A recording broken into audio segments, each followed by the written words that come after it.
नमस्कार, मैं हूँ सोनिया और आप देख रहे हैं कार्यक्रम आध्यात्मिक ज्ञान चर्चा।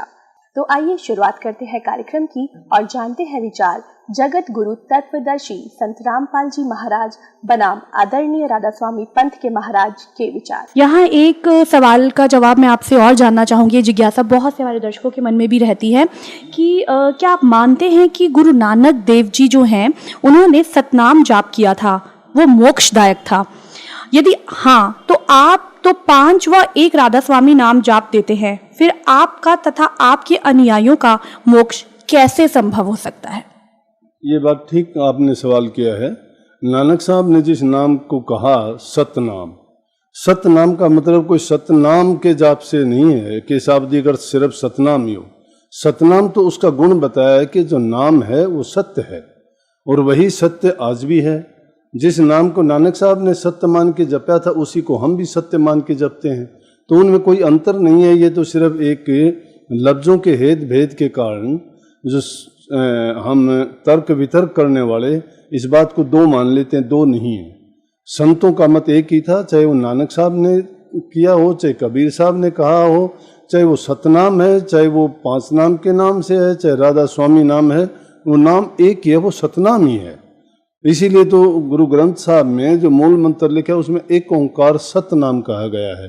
तो वही सतनाम, हम भी उसी को सतनाम मानते हैं। राधा स्वामी भी सतनाम है और वो एक ओंकार भी सतनाम है, इसीलिए वो नाम एक ही है, उनमें कोई अंतर नहीं है, सिर्फ लफ्ज़ों का हेरफेर है। यहाँ मैं आपसे जानना चाहूँगी कि एक और तो आप अपने राधा स्वामी पंथ में 5 नाम दान करते हैं और दूसरी ओर आप यह भी कहते हैं कि केवल 1 राधा स्वामी नाम ही जाप करने से मोक्ष की प्राप्ति हो जाती है। इसे आप सार शब्द कहते हैं। क्या इसका कहीं किसी मान्य धार्मिक ग्रंथ में प्रमाण है? क्या सही है कि आप ऐसा ही कहते हैं व करते हैं? बिल्कुल, सभी संतों ने ये माना है। क्यों माना है कि 5 नाम तो रास्ते में आने वाली धुनी है। ये समझाई जाती हैं कि जब हम आध्यात्मिक दर्जों में ऊपर मंडलों में जब सफ़र करते हैं, क्योंकि हमारा शरीर 3 भागों में बांटा गया, स्थूल, सूक्ष्म और कारण शरीर, और हर शरीर में 6 दर्जे हैं, 18 दर्जे हैं उनमें। तो 18 दर्जों में से 6 शारीरिक हैं, 6 मानसिक हैं और 6 आत्मिक हैं। जब उन आत्मिक मंडलों के ऊपर हम जाते हैं जिसमें आनंद है और जिसमें कोई किसी प्रकार की आदमी में कल्पना, विचार, सोच या किसी मन का उसमें मिलोनी नहीं होती है, ये माया से और मन से जब दूर निकल जाता है तो उस स्थान पे जाके इन चीज़ों से कोई लेना देना नहीं होता। लेकिन 5 शब्द क्या है कि रास्ते में ये मंजिलों के नाम हैं। जब उन मंजिलों में से हम गुजरते हैं तो 5 ध्वनि आती हैं, वो 5 अलग अलग स्थानों पे हैं। जब हम उन स्थानों से गुजरते हैं वो पहचान के लिए हैं। असली जो ठिकाना है वो तो राधा स्वामी धाम ही है और इसीलिए इस बात को कहा गया है, एक नहीं बल्कि वो राधा स्वामी धाम को अलग अलग, जिस प्रकार से हम परमात्मा को हम राम कहते हैं, अंग्रेज लोग उसको गॉड कह देते हैं, मुसलमान लोग उसको अल्लाह कह देते हैं, कहीं उसको अपने शास्त्रों में कलमाला ही बांग, उधर का गीत, उधर का राग, अलग अलग नामों से पुकारा गया है। हम उसको राधा स्वामी नाम कह देते हैं, दूसरे उसको किसी दूसरे नाम से पुकारते होंगे, लेकिन ये है कि उस आखिरी मंजिल का नाम ही राधा स्वामी नाम है। और वो 5 नाम तो रास्ते में आने वाले हैं। ये भूल है लोगों की 5 नाम का सुमरण करने की, कहते हैं या कहते हैं कि 5 नाम से मुक्ति होगी या 5 नाम से कल्याण होगा। हाँ, ये पहचान है। उन दर्जों में से गुजरते जब जाएंगे तो उन दुनियों को सुनते चले जाएंगे। तो इसलिए मंजिल तो, ठिकाना तो असली जो है वो सार शब्द का राधा स्वामी नाम ही है। ये थे राधा स्वामी पंथ के महाराज के विचार और आइए अब जानते हैं जगत गुरु तत्वदर्शी संत रामपाल जी महाराज के विचार। तो कहने का भाव यह है कि अब आपको दिखाते हैं ये राधा स्वामी पंथ वाले कहाँ ले जाएंगे, करोड़ों श्रद्धालुओं को इनको नरक में खींच रहे हैं, ले जा रहे हैं। अब आपको दिखाते हैं श्री सावण सिंह जी के द्वारा लिखी गई अपना अनुभव, संत मत भाग 3 और 4 दिखाते हैं आपको। ये देखिएगा, संत मत प्रकाश भाग 4, हजूर महाराज सावण सिंह जी के सत्संगों का संग्रह, राधा स्वामी व्यास से प्रकाशित है। संत मत प्रकाश भाग 4 अजूर महाराज सावन सिंह जी, राधा स्वामी सत्संग व्यास। प्रकाशक हैं सेवा सिंह, सेक्रेटरी राधा स्वामी सत्संग व्यास, डेरा बाबा चैमल सिंह, जिला अमृतसर। ये मुद्रक हैं Sartaj printing press, Tanda road, Joshi estate, Jalandhar से। इसमें देखो कितना क्लियर लिखा है इन्होंने, और इनका आप समझ में आई नहीं। ये देखो अब 261 पृष्ठ पर दिखाते हैं। ये कोई इस शिवदयाल नकली के द्वारा या नकली वाणी बना रखी है। अक्सर रूप निरखती चाली, छोड़ दिया देश बिगाना। ये उनकी, अब इसका फिर सरलार्थ किया है। यह संसार सर है और अक्सर है वह ब्रह्म है। अक्सर ब्रह्म है, निअक्षर पार ब्रह्म है। जब से यह संसार बना है हम इस महल दुनिया में गुजारा करते आ रहे हैं, किंतु अब गुरु की कृपा से आत्मा इस महल को छोड़कर सतलोक को जा रही है। अब देखिए सावन सिंह जी, ये भी भांग पी के लिखा होगा इसने। अभी सतलोक को जा रही है, आगे चलो। और श्री गुरु ग्रंथ साहिब में बड़े गहरे और गुप्त रहस्य हैं। एक स्थान पर आता है, आदि गुरु ग्रंथ साहिब 340 पृष्ठ पर है। 52 अक्षर लोक तरफ है, सब कुछ इनके माही, और ये अक्षर खिर जाएंगे, वो अक्षर इनमा नाही। आगे देखो, क्योंकि वो जो असली मंत्र है ओम के साथ जो दूसरा मंत्र लगता है वो इन किसी ग्रंथों में नहीं है। इसका अर्थ ये है, इन्होंने कहा 52 अक्षर संस्कृत भाषा के हैं, शायद ही कोई ऐसी भाषा हो जिसके 52 अक्षर हों। इस संसार का सारा मसाला 52 अक्षरों में आ जाता है। पिंड अंड का हाल तो 52 अक्षरों में आ गया। ये पिंड और अंड को अलग मानते हैं, ये ध्यान रखना, ये बिल्कुल भूल है इनकी। आगे 2 अक्षर और हैं जो पार ब्रह्म हैं। ये 2 अक्षर और हैं जो पार ब्रह्म हैं। इसके विषय में ग्रंथ साहिब में लिखा है, ये देखना 1171 पृष्ठ पर गुरु ग्रंथ साहिब में। फिर जे तू पढ़ा पंडित बिन 2 अक्षर 2 नामा।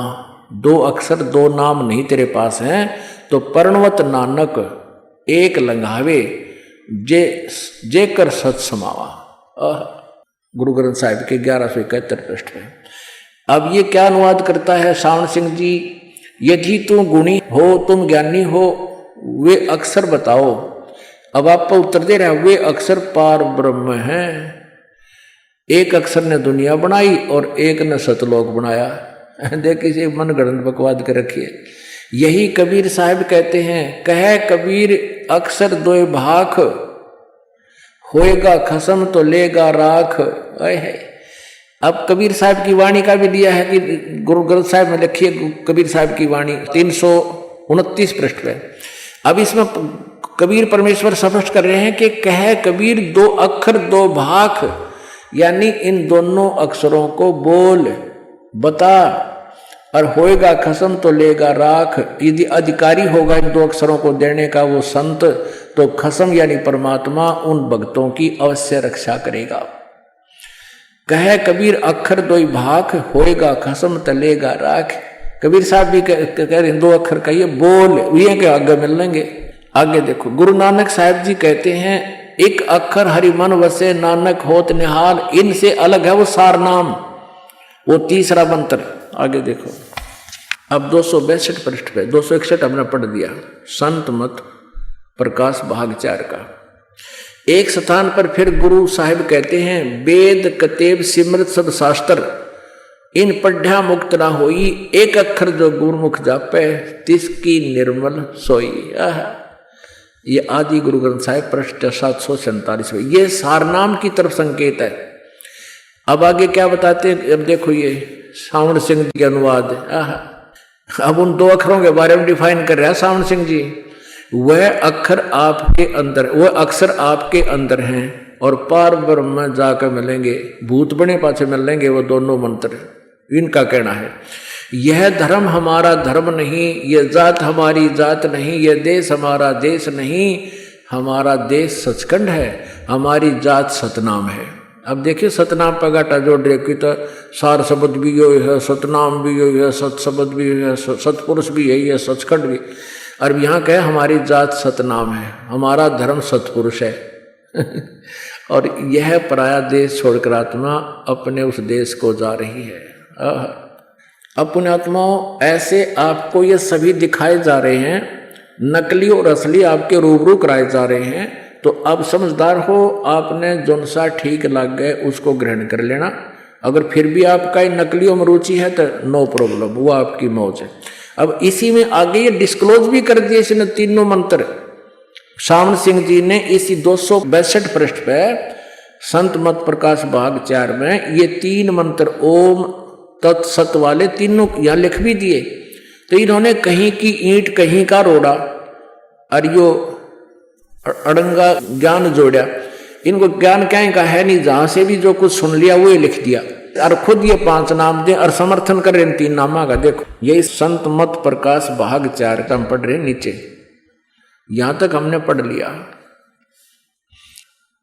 वह अक्षर हमारे अंदर हैं और पार ब्रह्म जाकर मिलेंगे, मरे पाछे मिलेंगे। और यहां देखना अंदर शब्द के दर्जे हैं, ओम शब्द, सोहम शब्द और सत शब्द। आत्मा दर्जे के अनुसार अपने असली मकसद भाव असली देश को जारी है। अब इनके आगे भी रखा है सारा कुछ मसाला। अपने आत्माओं, इन्होंने जहां से भी जो कुछ मिल गया वो ही लिख दिया, केवल अपनी चतुरता दिखाने के लिए।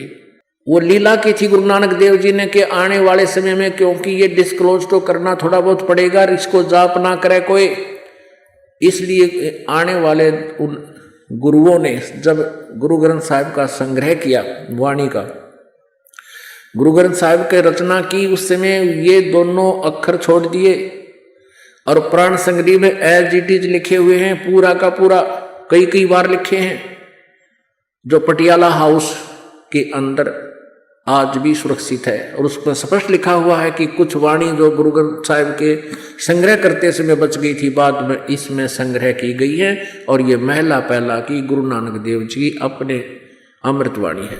अब इन्होंने कहते हैं न सतनाम का बेरा। अब देखिएगा ये संत मत भाग 3 और सावन सिंह जी का ही ये लिखा हुआ है, उसी का ज्ञान है। ये देखिएगा महाराज सावन सिंह जी, और ये देखना ये इनका चेहरा, ये है सावन सिंह जी। और ये संत मत प्रकाश भाग 3, प्रकाशक हैं Jagdish Chandra Sethi, secretary Radha Soami Satsang Beas, Dera Baba Jaimal Singh. Printed in India by Gobsons paper limited. यहाँ दिखाते हैं आपको इसके 102 पृष्ठ पे। इनका उआ बाई देखो पृष्ठ 102 पे, संत मत भाग 3 प्रकाश भाग 3। यहाँ देखिएगा सतपुरुष सतनाम कहाई, सतलोक निज पाया आई। सतपुरुष को सतनाम कहते हैं, ये यहाँ देख कितना स्पष्ट लिख रहे हैं। और सतलोक निज पाया आई, ये वाणी शिवदयाल जी की है। और ये अनुवाद करा, सचखंड या सतनाम चौथा लोक है। सचखंड या सतनाम चौथा लोक है, सभी के और सभी के अंदर है। अगर यह सतगुरु से राह लेकर मेहनत करके अंदर पर्दा खोल ले तो सचखंड पहुंच सकता है। अब देखो, अब देखना ध्यान से, सचखंड या सतनाम चौथा लोक है। अब 107 पृष्ठ पर देखो, 107 पृष्ठ पे ये वही संत मत प्रकाश भाग 3। अब यहां से शुरू होता है, वही सत्संगी हजूर जहां राम नाम का जस होता है, जहां राम नाम का जस यानी महिमा होता हो। अब महाराज जी कहते कौन से राम का? सावन सिंह जी कहते हैं कौन से राम की बात कर रहे हो तुम? वही सत्संगी। क्या राम बहुत सारे हैं? सावन सिंह जी कह रहे हैं 4 राम हैं। आपका इशारा कौन से राम की तरफ है? अब देखिएगा, वही सत्संगी हजूर चारों राम को खोल कर बताइए। महाराज जी सावन सिंह जी लगे फिर व्याख्या करने, डिफाइन करने। एक राम दशरथ घर डोले, ये कबीर जी की वाणी है। एक राम घट घट में बोले, एक राम का सकल पसारा, एक राम त्रिभुवन से न्यारा। अब यहाँ श्रावण सिंह जी कह रहे हैं पहला राम राजा दशरथ के बेटे जो त्रेता युग में हुए अवतार थे, ठीक है, अवतार थे, आए और अपनी ड्यूटी अदा करके चले गए, लेकिन अब हमें नहीं मिल सकते, हमारा काम नहीं कर सकते। दूसरा राम मन है जो घट घट में व्यापक है। तीसरा राम ब्रह्म है जो सारी त्रिलोकी को पैदा करता, पालता और नाश करता है। और चौथा राम सतनाम है, यह असली राम है। अपने आत्माओं इन कई सतनाम में ना समझ मारिया, इससे यू खान का है कि पीन का है, यू आदमी है, कोई पशु पक्षी है, या कोई स्थान है, यू जाप करने का है। और ये बात बनाओ सचखंड और सतलोक जान की, तो परमात्मा कबीर साहब जी कहा करते, इन गुरुआ गाम बिगाड़े संतो गुरुआ गाम बिगाड़े, ऐसे कर्म जीव का लादिए ईब जड़े नहीं जाड़े।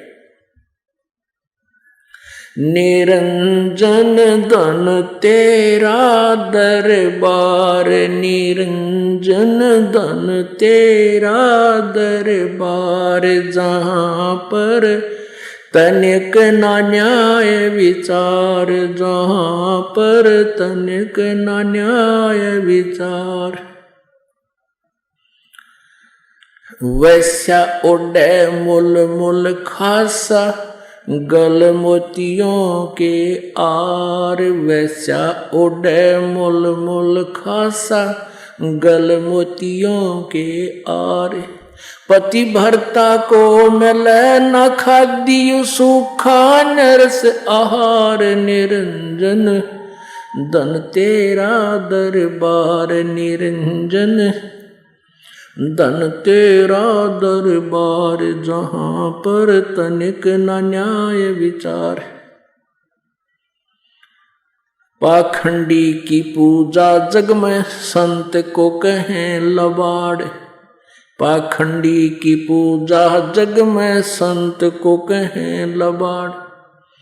अज्ञानी को परम विवेकी, ज्ञानी को मूढ़ गंवार, निरंजन धन तेरा दरबार, निरंजन धन तेरा दरबार, जहाँ पर तनिक न न्याय विचार। कह कबीर सुनो भाई साधो, यो सब उल्टा व्यवहार, कह कबीर सुनो भाई साधो, या सब उल्टा व्यवहार। सच्चों को तो ये झूठा बतावे, इन झूठों का एतबार, निरंजन धन तेरा दरबार, निरंजन धन तेरा दरबार, जहाँ पर तनिक न न्याय विचार। कह कबीर सुनो भाई साधो, यह सब उल्टा व्यवहार, कह कबीर सुनो भाई साधो, यह सब उल्टा व्यवहार। सच्चों को तो ये झूठा बतावे, इन झूठों का एतबार, निरंजन धन तेरा दरबार, निरंजन धन तेरा दरबार। नमस्कार जी। नमस्कार सर। सत साहिब।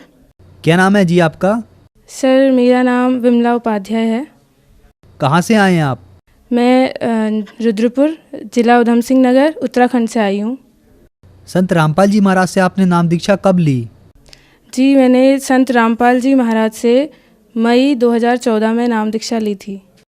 क्या करते हैं आप? सर मैं अभी पढ़ाई कर रही हूँ, बीएससी करती हूँ मैं अभी। संत रामपाल जी महाराज से नाम दीक्षा लेने से पहले क्या आप कोई भक्ति साधना भी करते थे?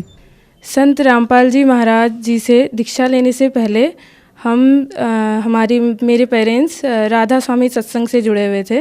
बलजीत सिंह जी महाराज थे, उनसे जुड़े हुए थे, और वो 5 नाम बताते थे, और बस मेरे पेरेंट्स जुड़े हुए थे, मैं नहीं जुड़ी हुई थी राधा स्वामी सत्संग से बस। और ब्रह्मा विष्णु महेश यही सब नॉर्मल साधना, यही सब पूजा वगैरह करते थे। तो आप जैसे ब्रह्मा विष्णु महेश आदि की पूजा करते थे तथा आपके पेरेंट्स राधा स्वामी से भी जुड़े हुए थे, तो फिर संत रामपाल जी महाराज की शरण में आप क्यों आए?